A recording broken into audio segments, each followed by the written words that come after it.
নমস্কার বন্ধুরা, আমি সুমিত্রার রান্নাঘর থেকে বলছি। দেখুন, আজকে একটু পাঁঠার মাংস করব। তো এই পাঁঠার মাংসের মধ্যে দেখুন দই, হলুদ, নুন, লঙ্কা, আদা বাটা, রসুন বাটা সবই দিয়ে দিয়েছি। দিয়ে এটা মাখিয়ে তেল দিয়েছি, মাখিয়ে রেখেছি। আর দেখুন এখানে পেঁয়াজ ভাজা হচ্ছে। আর দেখুন আলুটা বন্ধুরা ভেজে নিয়েছি।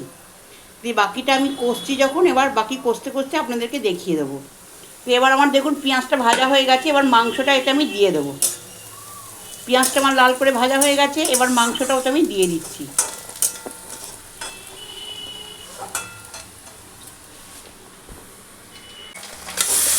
দেখুন বন্ধুরা, মাংসটা দিয়ে দিলাম।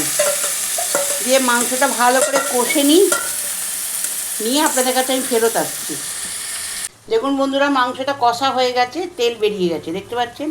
আর এই দেখুন, এই মাংসটা যাতে মাখিয়েছিলাম ওতে জল বসিয়েছি, ওই জলটা আমি ঢেলে দেবো।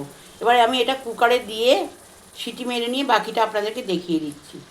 কুকারে বসিয়ে দিয়েছি বন্ধুরা, এটা সিটিটা হয়ে গেলে আপনাদেরকে বাকি দেখিয়ে দেবো। দেখুন বন্ধুরা,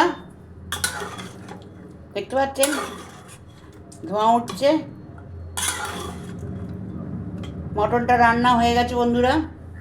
এই রেসিপিটা যদি আপনাদের ভালো লেগে থাকে, আপনারা সাবস্ক্রাইব করবেন, সাইডে থাকা বেলটা দাবিয়ে দেবেন, লাইক করবেন, শেয়ার করবেন, কমেন্টে অতি অবশ্যই লিখবেন। আমি সুমিত্রার রান্নাঘর থেকেই বললাম। নমস্কার বন্ধুরা।